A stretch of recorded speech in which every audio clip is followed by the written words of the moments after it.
Hello, नमस्कार, आदाब, सत श्री अकाल। आज आपके लिए मैं ल्यूसेंट का कोर्स लेकर के आया हूँ। ये कंप्लीट कोर्स आपको मिलेगी और आप हमारा वीडियो निरंतर देखते रहें। तो आज हमारा ल्यूसेंट का पहला लेक्चर क्लास है। इसमें हम भारत के इतिहास के बारे में पढ़ेंगे। जैसा कि आपको बैकग्राउंड में दिख रहा होगा, भारत का इतिहास, सामान्य ज्ञान। तो जितने भी ल्यूसेंट के कंटेंट हैं, उन सारे कंटेंट को मैं बारीकी से detail by detail, chapter by chapter, page by page आपको मिलेगी। आइए चलते हैं हम अपने टॉपिक की ओर।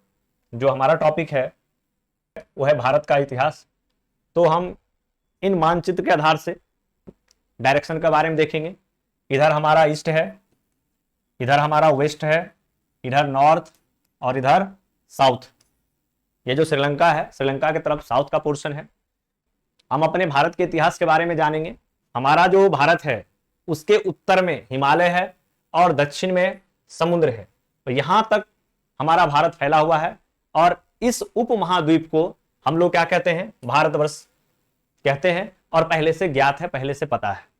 फिर उसके बाद आता है हमारे भारत का वर्णन जो है महाकाव्य में, पुराणों में भी मिलता है। और उस समय भारत को भारतवर्ष के नाम से जाना जाता था। इसका मतलब है भरतों का देश।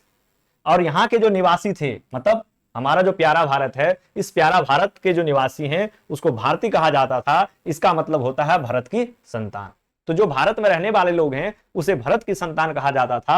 और ये जो भरत जो था वो प्राचीन कबीले का नाम था।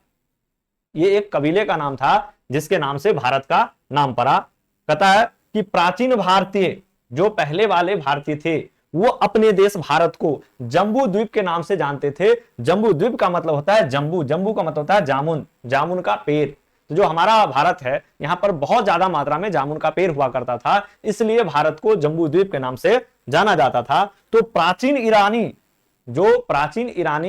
जो भ्रमणकारी थे, जो घूमने आते थे या दार्शनिक आते थे, तो वो हमारे देश भारत को सिंधु नदी के नाम से जोड़ते थे और जिसे सिंधु को वो हिंदू कह करके पुकारते थे। और इस तरह से हमारे देश का नाम सिंधु से हिंदू हुआ। और ये सिंधु से हिंदू हुआ ईरानी की वजह से। फिर यही जो नाम है वो पूरे पश्चिम में फैल गया। पश्चिम फैल गया मतलब जो पश्चिम में देश हैं वहां पर हमारे देश का नाम फैल गया। कहता है कि इसी एक नदी के नाम से मतलब सिंधु एक नदी के नाम से हमारा देश जो है वो हिंदू के नाम से जानने लगा। यूनानी, जो यूनान के लोग थे, वो हमारे देश को इंदे कहते थे और अरब वाले इसे हिंद कहते थे। मध्यकाल में इस देश को हिंदुस्तान कहा जाने लगा। जो यूनानी थे वो हमारे देश को इंदे कह करके पुकारते थे, जो अरब वाले लोग थे वो हमारे देश को हिंद कह के पुकारते थे, बुलाते थे। और मध्यकाल में हमारे देश का नाम पूर्णतः हिंदुस्तान हो गया। जो हिंदू शब्द है वो फारसी शब्द से बना है। यूनानी भाषा के इंदे के आधार पर अंग्रेज इसे इंडिया कहने लगा। तो यूनानी भाषा इंदे कहते थे और उसी इंदे के आधार पर जो अंग्रेज है वो हमारे देश को इंडिया कहने लगा।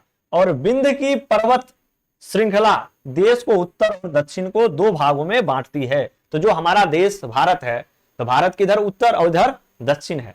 और उत्तर दक्षिण को दो भाग में बांटने वाले जो श्रृंखला है पर्वतमाला का, तो वो हमारा है विंध्य पर्वतमाला।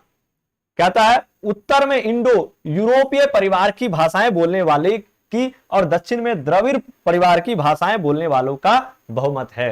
तो मतलब जो उत्तर में रहने वाले लोग हैं वो इंडो यूरोपीय भाषा का इस्तेमाल करते हैं और दक्षिण में जो रहने वाले लोग हैं वो द्रविड़ परिवार हैं, वो द्रविड़ भाषा बोलते हैं।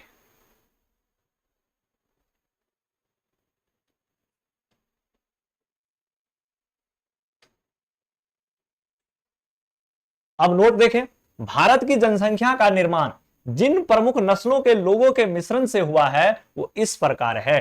तो भारत में जो जनसंख्या है वो इन नस्ल के मिश्रण से हुआ है, जिनमें से प्रोटो ऑस्ट्रेलॉइड, पैलियो मेडिटेरियन, काकेसाइड, निग्रोड और मंगोलाइड, इन सबके मिश्रण से ही भारत की जनसंख्या का निर्माण हुआ है। जिसमें पहला यहां दिख रहा है प्रोटो ऑस्ट्रेलॉइड, पैलियो मेडिटेरियन, काकेसाइड, निग्रोड और मंगोलाइड। इनके मिश्रण से, इनके मिलने से ही हमारा भारत की जनसंख्या का निर्माण हुआ है। कहता है भारतीय इतिहास को अध्ययन की सुविधा के लिए इनको तीन भाग में बांटा गया है। मतलब पढ़ने के आधार से, अध्ययन करने के आधार से भारत के इतिहास को 3 भाग में बांटा गया है, प्राचीन भारत, मध्यकालीन भारत और आधुनिक भारत। और जो इंडिया में जो कॉम्पिटिटिव एग्जाम होती है उसमें मैक्सिमम जो क्वेश्चन आती है वो मध्यकालीन भारत से आती है, इसलिए हम कोशिश करेंगे ज्यादा से ज्यादा हम मध्यकालीन भारत पर फोकस करेंगे ताकि हम अच्छे नंबर प्राप्त कर सकते हैं।